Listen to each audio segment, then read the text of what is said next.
So it's been a long time in the making. It's a proud moment for Riverside. Let's break some ground. 3 cheers for the Riverside Main Library. Hip hip! Hooray! Hip hip! Hooray! Hip hip! Hooray! This is the groundbreaking ceremony for Riverside's new central library. It may look like the project has just started, but it took 14 years to get to this point. Apprehension about the economy has led to numerous false starts, even though libraries provide substantial economic benefit. So what happened here? How and why did Riverside get its library off the ground?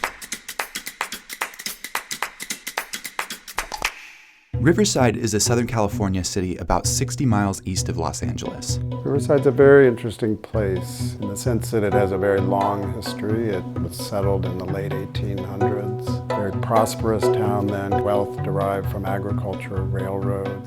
That's Steve Johnson. He's one of the principal architects at Johnson Favreau, the firm in charge of building Riverside's new library. The agricultural wealth he's referring to looked like this.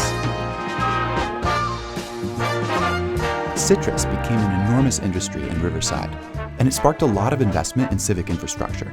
In the early 60s, Riverside built a new central library in a style that reflected changing architectural values. Things dramatically changed after the war in the mid-century. There was just a relentless pragmatism about public buildings. It was about keeping costs down, warehousing books, no natural light. And so for 40, 50 years, libraries were completely uninspired, almost invisible in towns. More than 50 years later, the 1960s building is still in use, but it doesn't meet the community's needs. In the early 2000s, Riverside city leaders began discussing plans for a new library, but had difficulty building momentum for the project. Remember, I just said I've worked for the city for just about 14 years? Well, 14 years I have been involved with trying to get the main library off the ground and running. Often these projects are in some ways the most money many communities will spend in a long time. The bottom line is we just didn't have the money. This time right now, and this is why it's so critical, we had a Measure Z approved.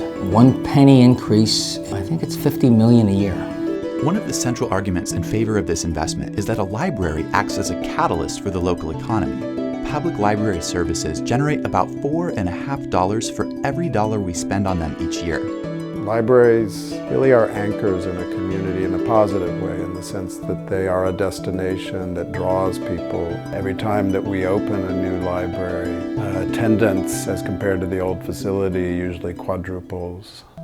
The site occupies a full city block, but the library will only occupy a third of that space. The rest is slated for mixed-use development, a combination of apartments and businesses that will increase density and help make the area more friendly to pedestrians. The way the building is configured, the way it looks, is really driven by a much larger idea of how that site would embed itself in downtown and connect up with the pedestrian infrastructure of downtown. Economic benefits aside, Johnson Favreau believes that the question of whether Riverside would move forward with their library project depended on the power of a single image. Projects always feel like HIGHWIRE acts. You don't actually get to see a building till it's built, so it is ultimately a leap of faith. It's a huge investment based on drawings and pictures. It's, I'm sure, a feeling of insecurity when they go ahead and push the green light. Ultimately, it was that competition image that inspired the city to move forward. When they saw that first image, they really said, that's it, that's what we want to build.